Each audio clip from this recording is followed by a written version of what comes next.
Okay.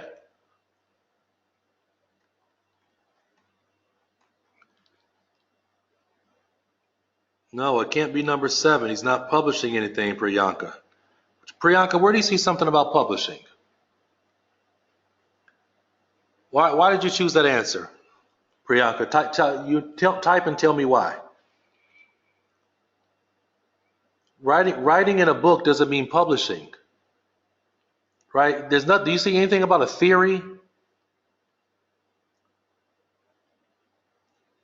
right? You're making when you're doing this question. It's not an inference question. You cannot make an inference. No, no, no, no. Approach is not equal to theory. That's not no, right? The topic sentence says he wrote in a vivid style. That's all, right? That means the whole paragraph is about how he wrote in a vivid style. That's what the whole paragraph is about, based on the topic sentence, right? This is why people mess up in their writing also, because in your writing, a lot of you guys are writing a topic sentence, and then you have other sentences in your paragraph that do not match your topic sentence. If you read this whole paragraph, you would read that all of it is about his vivid style. But I don't have to read the whole paragraph because the topic sentence tells me that's what it's about.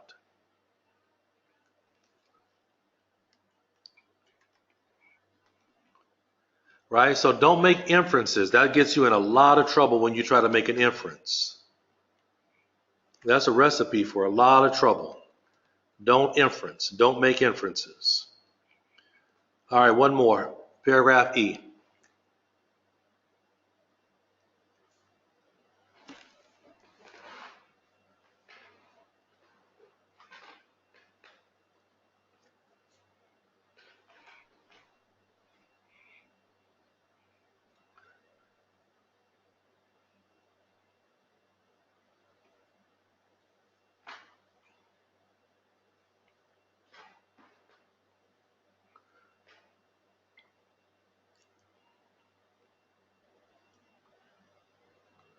Look at the first two sentences and choose a match in meaning.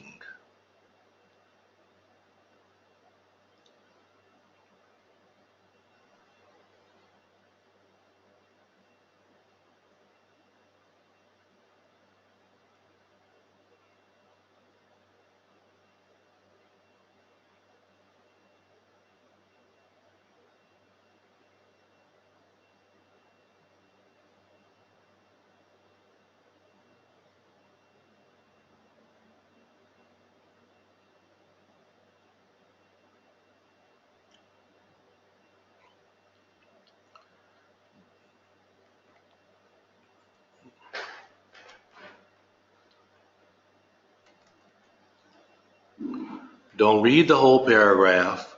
Reading the whole paragraph is not going to help you. The first two sentences have the answer.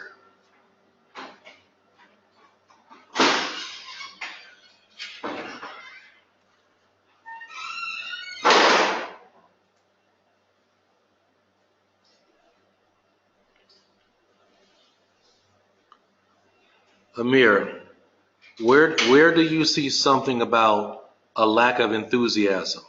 Or no, you said publishing his theory, right? There's nothing about publishing a theory. We see no language related to publishing or theories.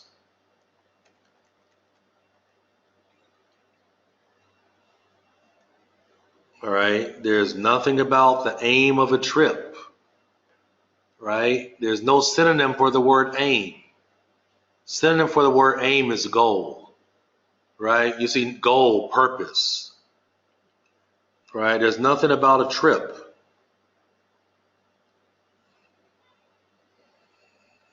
No, Mustafa, there's nothing about gaining support. Come on, guys. All right, Priyanka, you're correct, right? And my no-name student who's just waiting for a name, you are correct also. All right. The correct answer is different accounts of the same journey. We should remember, however, that The Lost City of the Incas is a work of hindsight, not written until 1948, many years after his journey. However, his journey entries of the time reveal a much more gradual appreciation of his achievement. So we have two different accounts. We have the first account that was written many years after, but then his journals reveal a different situation, a much more gradual appreciation, right? We have different accounts of the same journey. We have the book itself, and we have his journal entries. First sentence is about his book. Next sentence tells us his journal was different. Only one answer matches that. Number one. You look at the first two sentences. You understand the controlling idea you have here. You pick a match. You can't choose an answer choice that has information that does not exist in those sentences. You are not making inferences. Okay? No inferences. All right, so we are going to stop here. I just hope that you guys understand a little bit more about reading strategy for the IELTS exam. This strategy applies to the general and the academic. If you would like to have if you want to see a copy of the recording, I can send you a link. So if you want to watch it again, you're more than welcome to. The key things that you're doing well is going to be your ability to improve your scanning and also your ability to apply strategy correctly, right? People mess up on the headings question a lot because they make a lot of inferencing, and you're not making inferencing, right? You're finding a controlling main idea and then finding that same thing as a heading. That's what a heading is, right? A heading is a title. It's like if they changed the question to say, what would be the title of this paragraph? And if you're going to put a title of a paragraph, it's based on the controlling main idea of the paragraph. And that's always pretty much located in the first two sentences.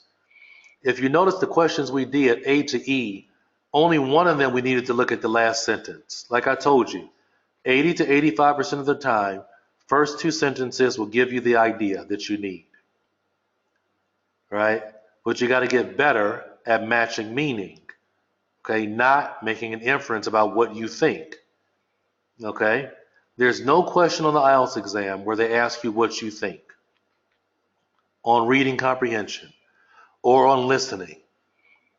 There are no questions for reading and listening that ask you what you think,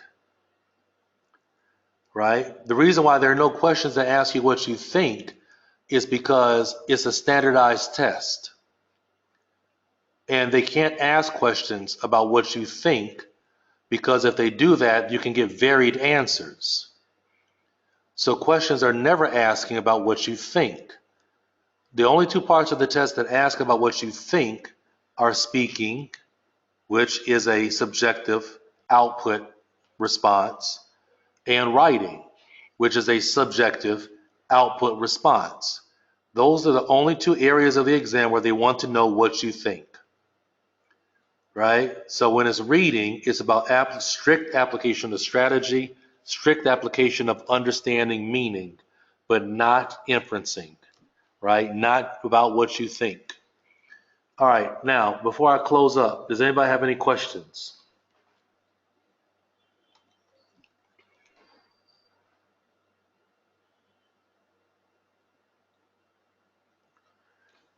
Um, there will be another live class, not next weekend, but the weekend after that, which is like the 17th. So it will be around that time. But I will send a notification to let people know.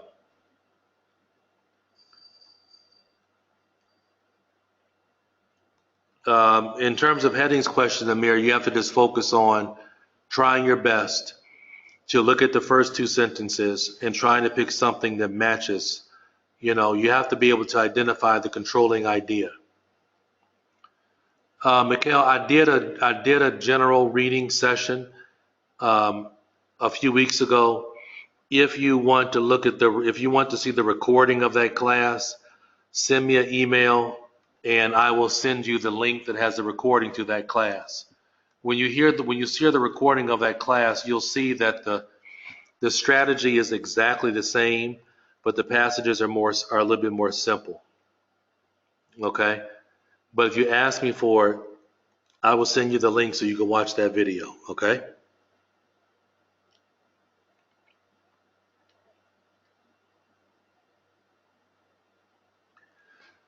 There's a previous class recording for the general exam, for the general letter, and for the reading. Um, I'm going to make this recording available today for the reading, um, and in the upcoming class, I'm going to do a live class for the writing, and I'm also going to do a live class for the listening. So I'm going to do live classes for both. But that's going to be coming up, but there are no other previous ones that I have. Um, all right, so thank you very much, everybody, for attending. Thank you for participating in the course. Please make sure when you finish the course to give us a review and let us know how you feel about the course. If the course is good for you, we appreciate good reviews. It gives us encouragement to do more, like these live classes. So if you can review to others that these classes are benefit to you, then it helps me to be able to do it. If there's low participation, then it's not less likely that I might do the live classes because I have to invest in the software and the time with the company to be able to do live classes. But I don't do it if there's not a lot of participation. So your reviews, your good reviews are very helpful to encourage people to participate in the live classes. So take the course, please do a review, and I hope that you're enjoying it. And if you have any questions, always feel free to ask. Okay? Thank you very much.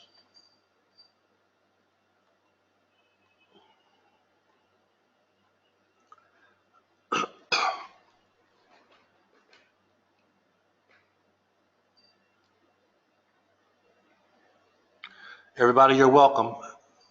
And I hope that everything your benefit, and I wish you all to have a good luck. One thing that I'll say this very quickly, if you're still listening. One area of the exam that a lot of students don't work on, that's probably the most effective thing to doing well on the exam, is your ability to relax and to be focused during the exam. A lot of times people don't do their best because they don't know how to relax and focus during an exam. So one thing that you have to actually work on doing is you have to work on being able to be relaxed and mindful during the exam. Focus on each question one at a time. Make sure you're focused on your strategy for the questions when you're doing them. But the ones that do better are the ones that are very well prepared, that are confident, and are relaxed during the exam. Most people are not automatically confident and relaxed. It's something you develop, right? So if you want to do well at the exam, you need to develop your confidence. You need to develop your mindfulness. You need to develop your focus. And most of all, you have to be able to be mentally relaxed during the exam. If your stress level is high, you are not going to do as well as you can. Stress makes you make mistakes. So if you want to do well, in addition to your strategies, you have to learn to be better in that area.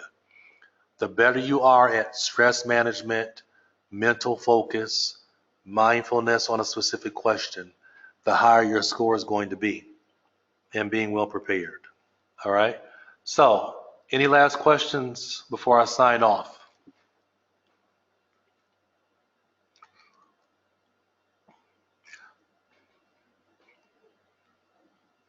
Nope. Okay. All right. So I will look for your emails. If you want the recording, just send me an email and let me know. Thanks a lot and have a great day, everybody.